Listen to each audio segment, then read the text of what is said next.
Hi, my name is Lauren Bonagario, and I'm the college cook. I'm going to talk to you today about how to host a really great holiday party that's both budget friendly and really easy. And being college students, both of those things are very important to me. So I've divided it into two sections because the dynamics between upperclassmen and underclassmen is very different. So I have two different ideas, which of course they can kind of go across a little bit. It depends on what your particular tastes and your guests' tastes are. So we'll start off with the underclassmen, being one. I'd like to start off with that. So I always, growing up, we always had Christmas parties at my house, and we always served something, some kind of drink that was, we always had two different kinds. We had the warm ones and the cold ones.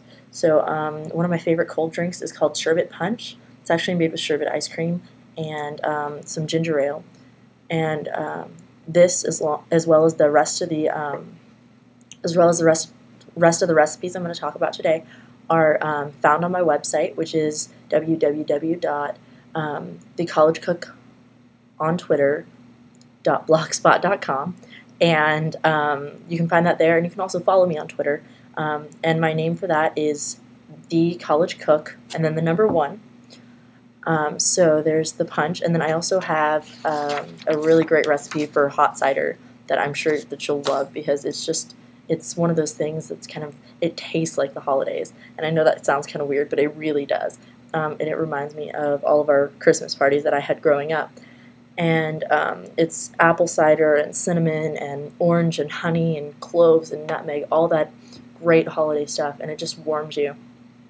So then for appetizers, little snacky things that you can have, you can always have things like nuts and chips and things like that, but I like to have things that are, I like to have at least one kind of rich, kind of filling appetizer, and then one really fresh one. That way they contrast and balance. So the really fresh one that I'm going to talk about is guacamole, which has pico de gallo in it, which for those of you who are not from the South, pico de gallo is basically tomatoes and onions and jalapeno peppers that are chopped up and made into a salsa. But we here in the South, in Texas, call it pico. So you mix that with some smushed up avocados, and they have those guacamole seasoning packets that are in the spices section of your grocery, and those are great. They add lots of flavor, really easy. And then the rich kind of filling appetizer I wanted to talk about was hummus for underclassmen, and hummus is a traditional Greek. It's a traditional Greek dish, and it's made from chickpeas, which are also called garbanzo beans. So if you can't find them under chickpeas, they'll be under garbanzo beans in the grocery store. And it's basically just that served with either pita chips, but I like to serve them with homemade tortilla chips, which are really, really easy. You just get some tortillas and some olive oil, salt, and pepper, you're good to go.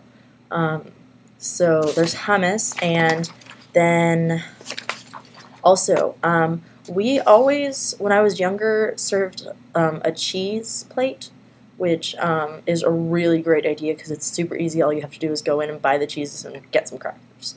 So I recommend serving 3 kinds of cheeses, a soft cheese, a hard cheese, and then a blue cheese. The soft cheese I would recommend is a brie. It's really soft and creamy, and traditionally comes in either a small wheel, or in a wedge. So that's really, really great. And then a hard cheese, I like to serve some kind of cheddar or just a sharper cheese. And then the blue cheese, you can serve any kind of blue cheese you want. Roquefort is a really great blue cheese. It's just really, really yummy, and I don't know how to explain it. It's just really good. All right, and then for your main course, because you have these appetizers and stuff like that, you don't need something really heavy. You don't need a lot of sides or anything like that. So I suggest just serving one entree, one meat, and one side. If you're a vegetarian, I'll have a video blog for you later. But this is a for the entree. I really, really like the rotisserie chickens out of the grocery store. And if you're having about 15 people over, I would suggest about 3 of those. It's about 5 people per chicken because you have the appetizers and stuff like that. Normally, if you're not going to have that many appetizers, it's probably going to be 3 people to a rotisserie chicken. So anyway, then for your side, I really like salads, and I make my own just different ingredient salads and stuff like that. And one of my favorites, especially around the holiday times, is take the prepackaged romaine lettuce. You don't even have to cut it up or anything. You just get the package of it, or your favorite kind of lettuce. Depends on what you like. Spinach also tastes really good with this salad.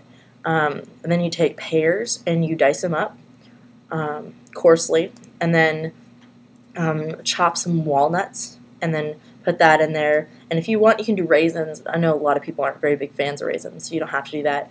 And then you take some blue or feta cheese. It depends on your taste again.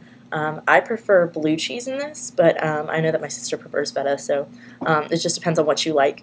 And then you mix that together, and then in a separate bowl, you mix like about 3 tablespoons of olive oil and the juice of 1 lemon, and then you add black pepper and salt, and then you mix that up until it's emulsified, and then you either can serve that on the side, or you can put it over the salad and mix it right before your guest, because you don't want anything getting soggy, because that's kind of gross.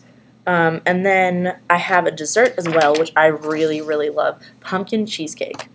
And I know it's in between the holidays, so the hot cider is kind of like that Christmas taste, and then the pumpkin cheesecake is kind of like that Thanksgiving thing. So you kind of got both rolled into one. So pumpkin cheesecake, I'm not very good at baking, so I like to cheat a little bit.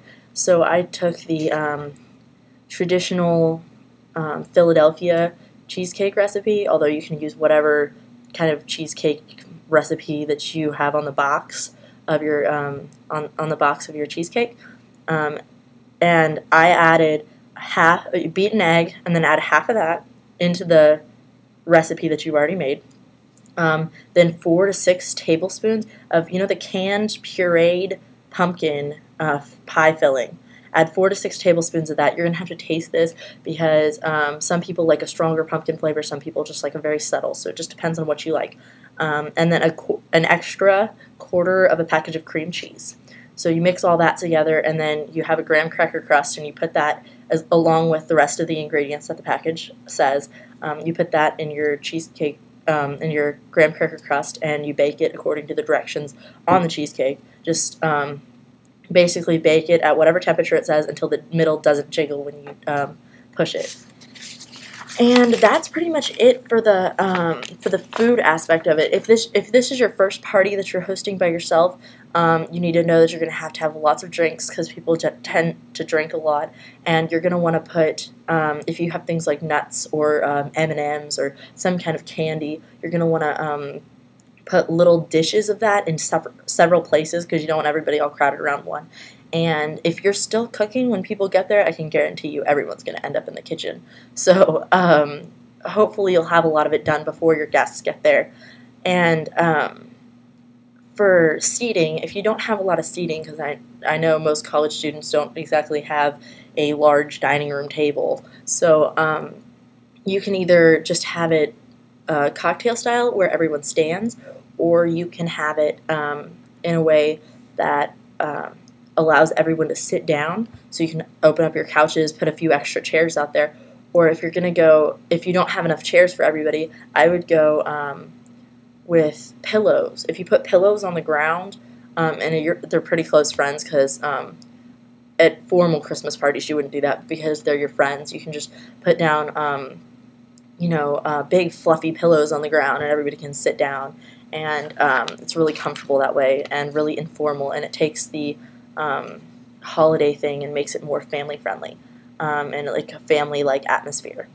So that's it for my first blog. My next one's going to be about upperclassmen parties, so just check that out. Thanks.